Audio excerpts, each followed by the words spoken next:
Alors je disais, donc si j'en étais resté euh, euh, à cette autre idée donc de mettre en place un gréement de fortune permanent en goélette, hein, c'est-à-dire en deux mâts bipodes, eh bien, ils auraient été implantés donc euh,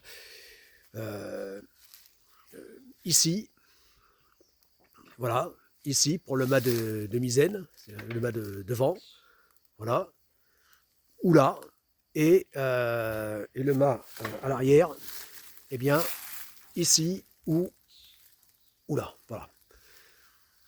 Voilà. Mais finalement, donc comme je disais, je me suis rendu compte que ça n'en valait pas la peine de le gréer donc en goélette, étant donné que ça me faisait, c'était pour gagner très peu de surface de voilure supplémentaire, pour plus de complexité, alors que je cherche au contraire le simplifier au maximum.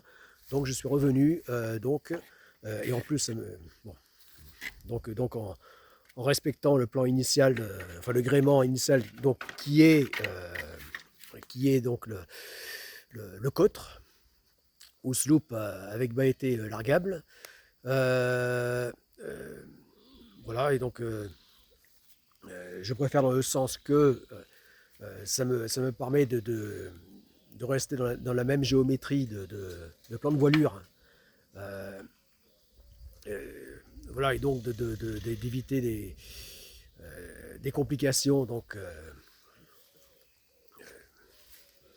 voilà, de ne pas remettre en cause l'équilibre général du voilier sous voile.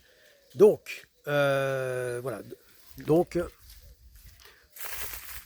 pour le, le Mabipod, mais toujours aussi court, extrêmement court, de seulement 4 mètres, eh bien, voilà, ils sont implantés ici.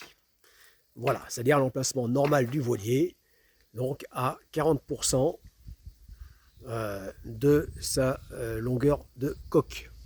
Voilà, ici. Voilà, donc voilà comment ça sera installé. Voilà, et là sur axe pivotant, ici, de façon à pouvoir le, le, le basculer, l'escamoter vers l'arrière, le rabattre vers l'arrière, ou voire complètement le démonter, même en navigation, hein, sans problème, puisque ce sera le but du jeu, qui soit bien prévu pour ça. Voilà. Par contre, le gréement donc par kite, euh, par voile de type cerf-volant, eh bien, donc devra être décalé vers l'avant de 30 cm par rapport à l'emplacement normal donc du mât. Voilà, c'est-à-dire à peu près ici. Et raison pour laquelle, entre autres, je suis revenu sur l'idée d'allonger le roof. Voilà, de l'allonger vers l'avant. Voilà, parce qu'au départ, j'ai eu cette idée-là pour augmenter le volume de, le volume intérieur, déjà important, donc pour un 10 mètres, mais en plus augmenter, voilà.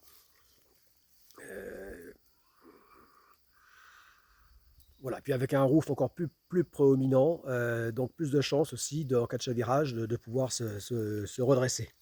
Voilà. Plus de volume, hein, flottabilité.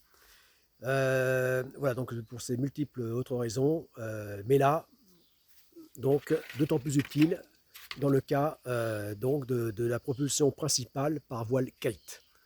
Voilà. Voilà.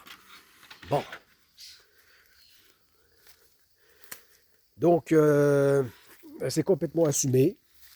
Donc, je mets un mât ridiculement petit, de 4 mètres. Donc, même pas la longueur d'un mât de planche à voile standard, là, qui fait donc autour de 4,70 m de long. Voilà. Mais seulement 4 mètres. Voilà.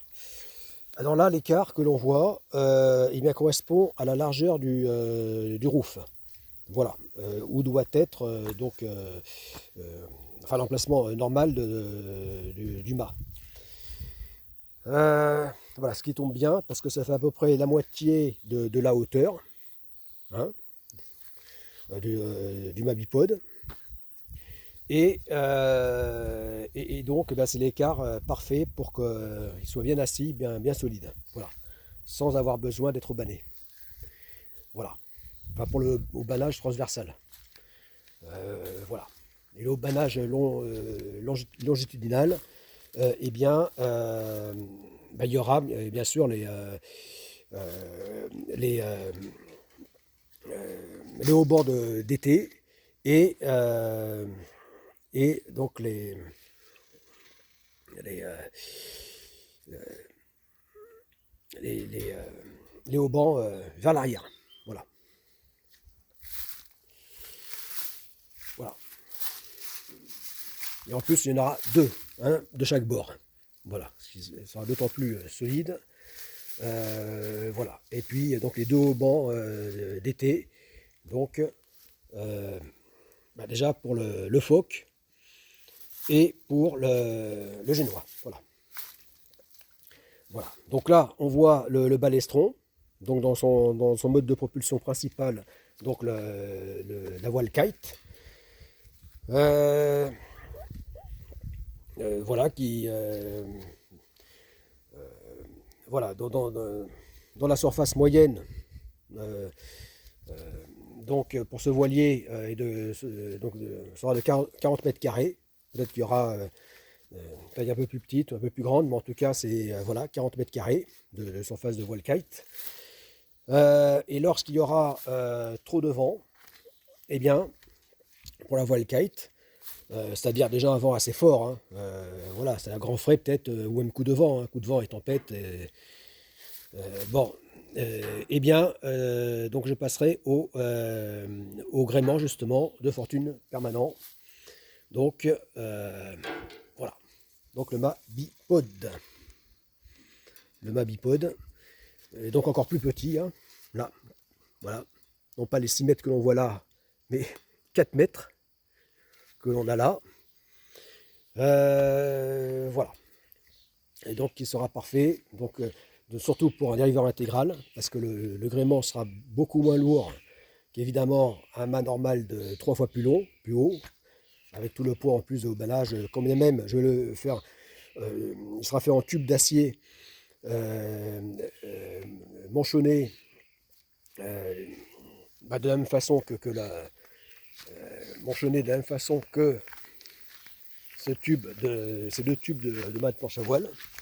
Voilà, je vais faire la même chose, sauf que ça va être, euh, comme c'est des chutes assez courtes que j'ai, hein, qui font 1,50 m à moins d'un mètre, donc il y aura même plusieurs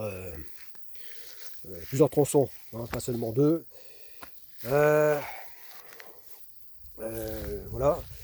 mais voilà, ce sera ce principe de manchonnage. Voilà, voilà. Et donc, en tube d'acier, galvanisé, voilà. Donc, ce sera parfait. C'est ces vieilles chutes que j'ai depuis fort longtemps. Ça y est, j'ai trouvé leur emploi. Voilà. Voilà. Donc, quand je parlais de rabattre, hein, voilà, vers l'arrière, comme ça. Voilà. Euh, ou de complètement le démonter. Voilà. Suivant les conditions de navigation, hein, qu'il y aura lors de la navigation de limite, la Subtago. Voilà. Et donc une baume, mais qui sera un simple tube léger. Voilà, pas une vraie baume comme on voit ici. Euh, voilà, et puis qui sera plus courte. Hein. Voilà, et voilà, bah, qui servira au besoin donc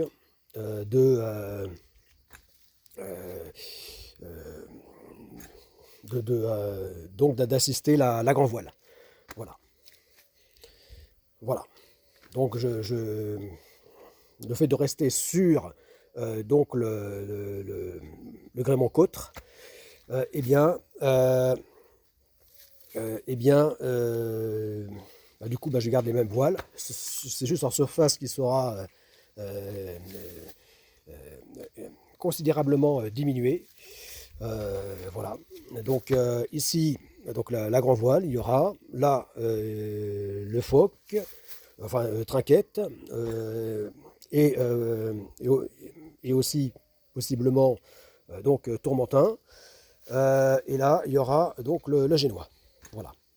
Et puis même, il y aura un génois léger, de plus grande surface, qui,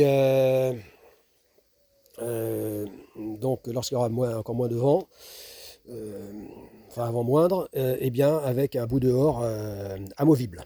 Voilà, à peu près 1 mètre. Voilà, donc ça devrait lui permettre de rester un vrai voilier, même avec ce mât ridiculement court. Voilà. Mais dès lors que le vent ne sera pas fort, eh bien, à ce moment-là, eh bien, donc le mât sera rabattu, ou même complètement démonté, et mise en place, donc, la fameuse voile kite, voilà, sur balestron. Voilà. Là, je me fais cramer, là, c'est pas bon ce que je fais, là. Là, ça chauffe terriblement. Bon. C'est intenable, là. Là. D'ailleurs, là, c'est tellement intenable que ça a cuit. Ça, c'était hier, j'ai remarqué ça. Ça a littéralement cuit. On voit que d'un côté, c'est resté vert, les bambous, là. Et là, ils ont séché. Ils ont cuit littéralement. Voilà. Voilà. Mais d'un côté, c'est ça qui est surprenant. Ça veut dire que la chaleur est terrible. Enfin, hier, c'était annoncé 42 degrés. Ce qui ne m'étonne pas. Aujourd'hui, c'est 38, c'est moindre. Là, il est à combien le... Oh il est à fond. Là, il est indiqué, comme hier, il bute à plus de 50 degrés, à son max, jusqu'ici. Hein. Donc on peut dire 54.